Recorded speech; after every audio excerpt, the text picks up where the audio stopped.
Movie start होती है और हम हमारे मेन कैरेक्टर कास्का को देखते हैं, जो एक रिसर्चर थी। उसका बॉयफ्रेंड भी एक साइंटिस्ट था और वो दोनों मिलकर बीज के ऊपर रिसर्च कर रहे थे। बॉयफ्रेंड अपना फोन उठा नहीं रहा था, तो उसे सरप्राइज देने के लिए उसके पास वो आके वो अंदर जाकर देखते हैं तो किसी और के साथ वो इंटीमेट हो रहा था। इसकी वजह से वो बहुत ज्यादा डिस्टर्ब हो जाती है, उसे वो बहुत मारती है। उसे रोकने के लिए वहाँ पर पुलिस को बुलाना पड़ता है। अपने बीज को लेकर फिर वो घर पर आके और उसे बहुत बुरा लगता है। रिसर्च के बीज को फिर वो फ्री कर देती है। वो हार्ट ब्रोकन थी तो उसने सिटी छोड़ दी। इसके बाद पैरेलल में हम एक बिजनेस वुमन को देखते हैं जिसका नाम था एगाथा। एगाथा की फर्नीचर की कंपनी थी। उसके सेल्स तो बहुत आ रहे थे पर फिर भी प्रॉफिट हो नहीं रहा था। अपनी कंपनी को बचाने के लिए उसे एक बहुत बड़े लोन की जरूरत थी और इसी वजह से एक बैंक के एम्प्लॉय उससे बात करने के लिए आए हुए थे। बैंक एम्प्लॉय को भी पता था कि उनकी कंपनी बहुत लॉस में है और इसी वजह से लोन देने के लिए हिचकिचा रहा था। एगाथा फिर उसे कहती है कि मेरे ऑफिस में चलिए। वहाँ पर उसे एक स्पेशल वुड दिखाती है। ये एक स्पेशल कोल से बना होता है और वो डायमंड से भी कम मिलता है। एगाथा को अब इसका एक न्यू सोर्स मिल चुका था। उसके पास एक बहुत बड़ी डील भी थी, $15 मिलियन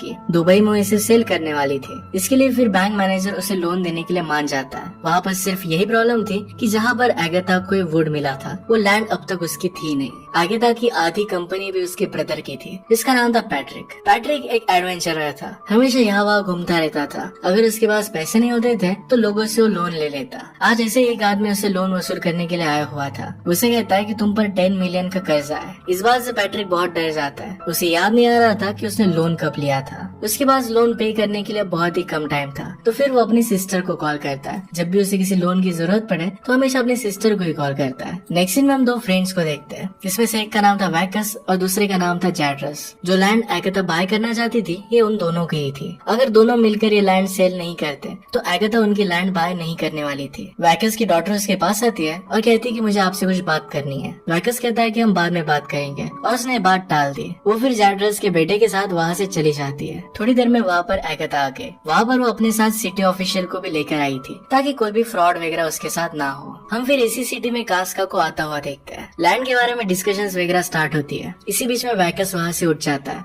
क्योंकि उसे एगाथा अच्छी नहीं लगती। उसके पीछे पीछे जैड्रस भी आ गया। कहता है कि हम दोनों को लैंड सेल करनी ही पड़ेगी। उन दोनों में लड़ाई हो रही थी तो वैकस की डॉटर वहाँ पर आके वो कहती है कि मैं प्रेग्नेंट हूँ। वो दोनों फिर इस बात पर शांत हो जाते हैं। वैकस की डॉटर का जैड्रस के बेटे से ही अफेयर चल रहा था। वो दोनों शादी करने वाले थे। वैकस और जैड्रस फिर शांत हो जाते हैं और अब डिसाइड कर लेते हैं कि दोनों मिलकर ये लैंड सेल कर देंगे। वैसे भी फाइट कर कोई भी फायदा होने नहीं वाला था। जब इन पेपर्स को साइन करने वाले थे तभी सिटी ऑफिशियल कहते हैं कि जैड्रस की एक सिस्टर भी है, उसकी भी यहाँ पर सिग्नेचर लगेगी। जैड्रस कहता है कि वो सब कुछ छोड़कर यहाँ से चली गई है, अब वो वापस नहीं आने वाली। ये कहकर जब वो साइन करने वाले थे तभी वहाँ पर कास्का आ जाती है। वही जैड्रस की सिस्टर थी। अब वो फिर से वापस आ चुकी थी। जैड्रस कहता है कि तुम तो वापस कभी नहीं आने वाली थी। कास्का कहती है कि मैंने अपना मन अब बदल लिया है। वो काउंटर से घर की चाबी लेकर जाती है। एगाथा भी डील कंप्लीट ना होने की वजह से वहाँ से गुस्से में चली गई।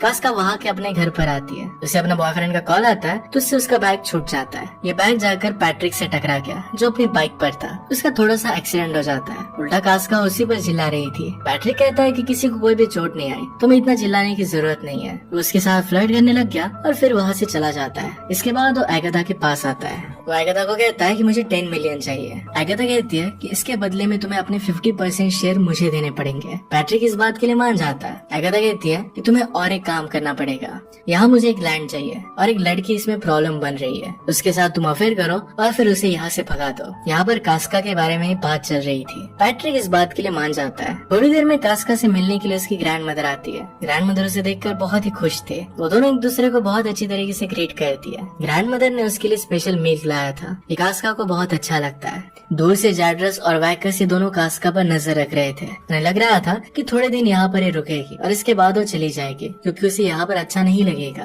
ग्रैंड मदर और कास्का को साथ में देखकर उन्हें लगता है कि शायद कास्का अब यहाँ से नहीं जाएगी। कास्का ने ग्रैंड मदर को सब कुछ बताया। ग्रैंड मदर कहती है कि अब तुम्हारा आगे का क्या प्लान है। कास्का कहती है कि यहाँ पर मैं बी हाइव्स क्रिएट करूंगी। इस पर वो रिसर्च भी कर सकेगी और एक टॉप क्लास फैसिलिटी होगी।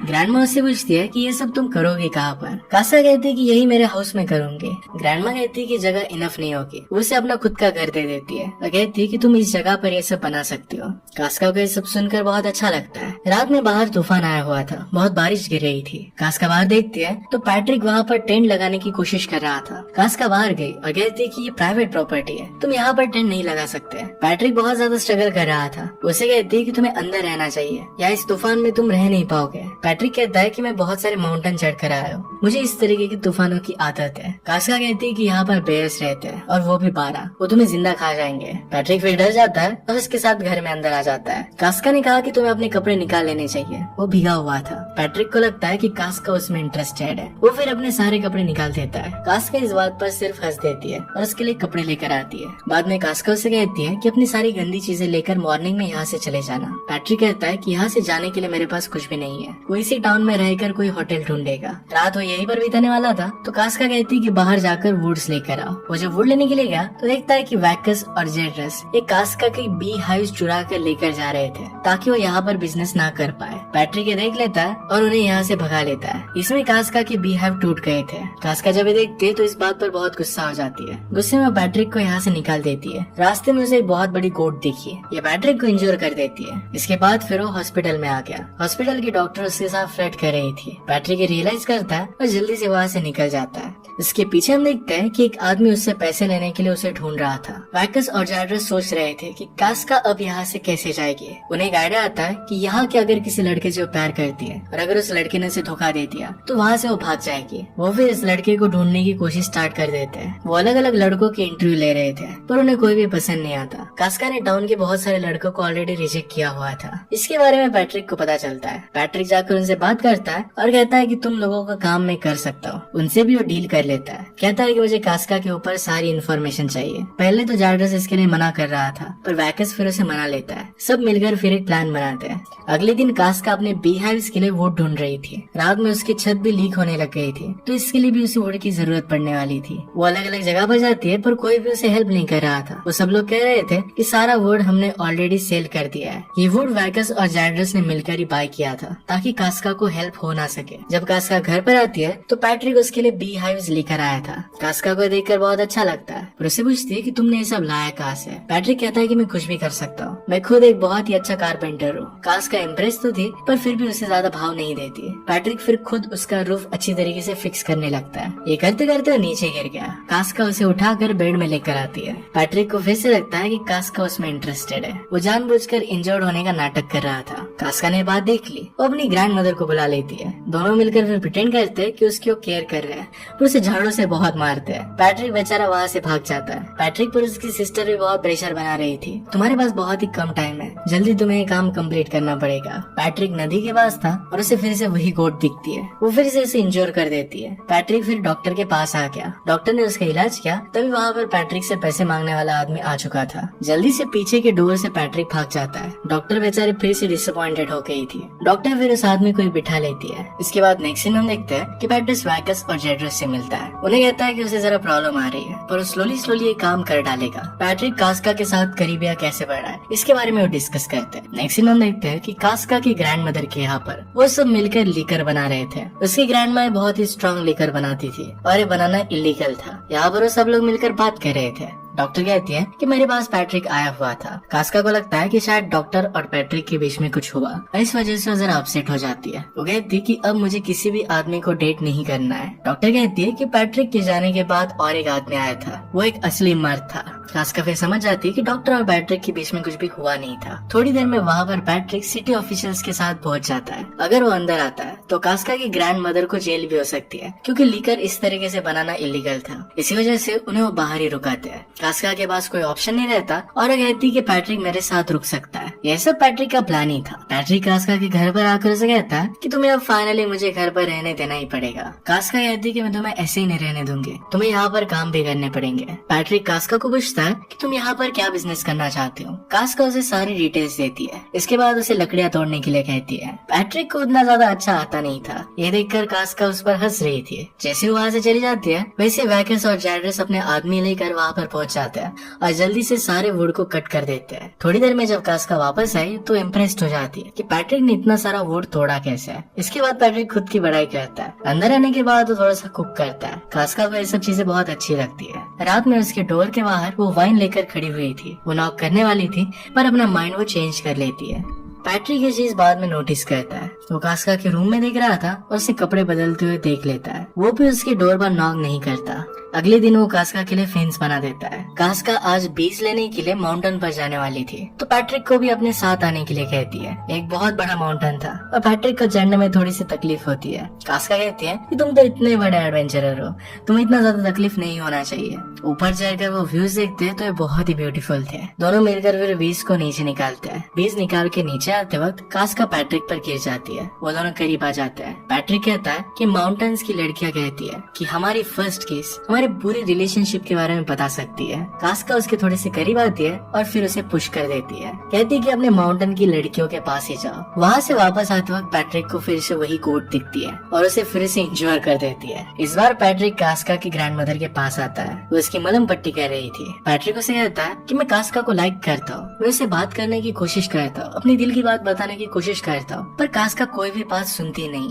ग्रैंडमदर कहती है कि कास्का एक बहुत ही एक्स्ट्रा ऑर्डिनरी लड़की है, तुम्हें उसे पाने के लिए कुछ अलग करना पड़ेगा। अब इसके लिए पैट्रिक वैकस और जैड्रस के साथ मिलकर एक प्लान बनाता है। उनके टाउन में कंपटीशन होती थी, यहाँ पर वुड चॉपिंग होती थी और सब लोग मिलकर वुड चॉप करते थे। बड़े बड़े वुडन ब्लॉक्स लेकर इन्हें कैरी करना होता था और जो ये पहले कर ले ये जीत जाता था। इसमें लोग इंजर्ड भी हो जाते थे। इसी कंपटीशन में पैट्रिक हिस्सा ले लेता है। कास्का को इसके बारे में पता नहीं था। उसे देखकर वो सरप्राइज्ड हो जाती है, उसे रोकने के लिए जाती है। कहती कि ऐसा मत करो, इसमें तुम इंजर्ड हो जाओगे, तुम कभी भी इसमें जीत नहीं सकते।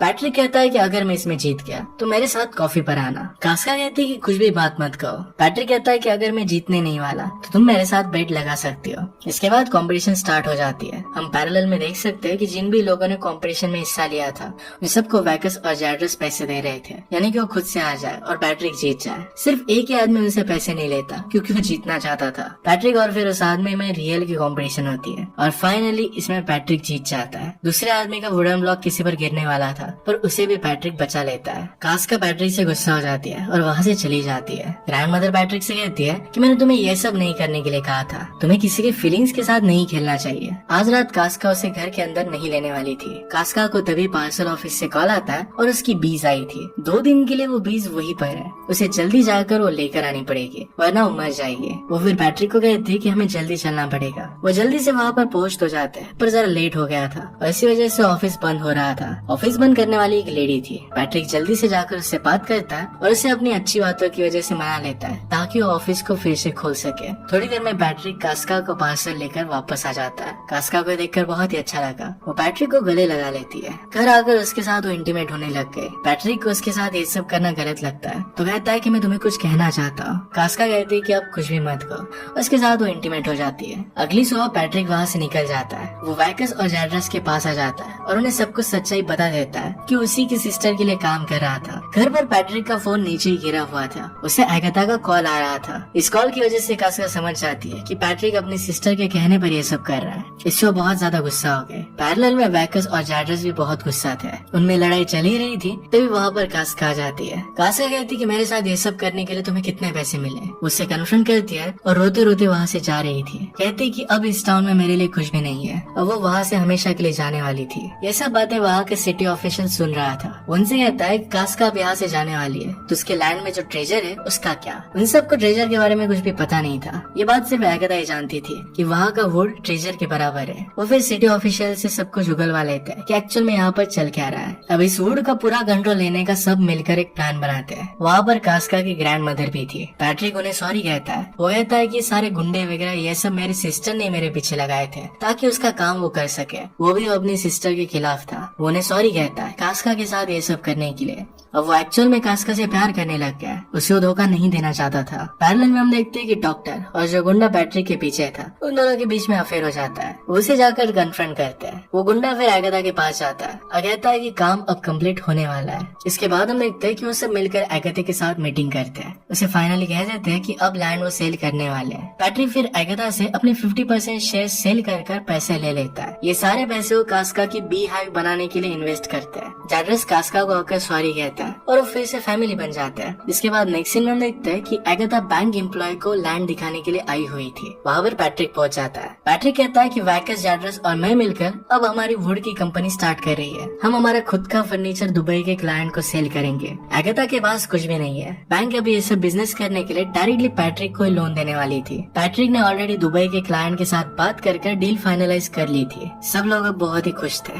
नेक्स्ट सीन में हम देखते हैं कि चैटर्स के बेटे और वैकस की बेटी की शादी हो जाती है। कास्का को भी अब पता था कि पैट्रिक ने उसके लिए ये सब कुछ किया है। वो फिर उसके पास आता है। वो कहता है कि मेरे पास इस टाउन में रहने के लिए जगह नहीं है, क्या कोई जगह तुम्हें पता है? कास्का कहती है कि क्या तुम यहाँ पर सिर्फ थोड़े दिनों के लिए रुकोगे या फिर ज्यादा रुकने का भी कुछ प्लान है? पैट्रिक कहता है कि मैं हमेशा अब तुम्हारे साथ ही रहना चाहता हूँ। कास्का फिर उसे माफ कर देती है। वो दोनों एक दूसरे को किस कहते हैं और अब एक दूसरे के साथ थे। फाइनली उन दोनों के डांस के साथ ही मूवी एंड होती है। अगर आपको एक्सप्लेनेशन अच्छा लगता है तो प्लीज लाइक और कमेंट जरूर कर दीजिएगा। मैं बहुत सारी मूवीज लेकर आते रहता हूँ, तो प्लीज चैनल को सब्सक्राइब कर दीजिए और बेल नोटिफिकेशन आइकन दबाना मत भूलिएगा। हम फिर से मिलेंगे और इन मूवी के साथ। तब तक के लिए थैंक यू और आप अपने आप का ख्याल रखिए।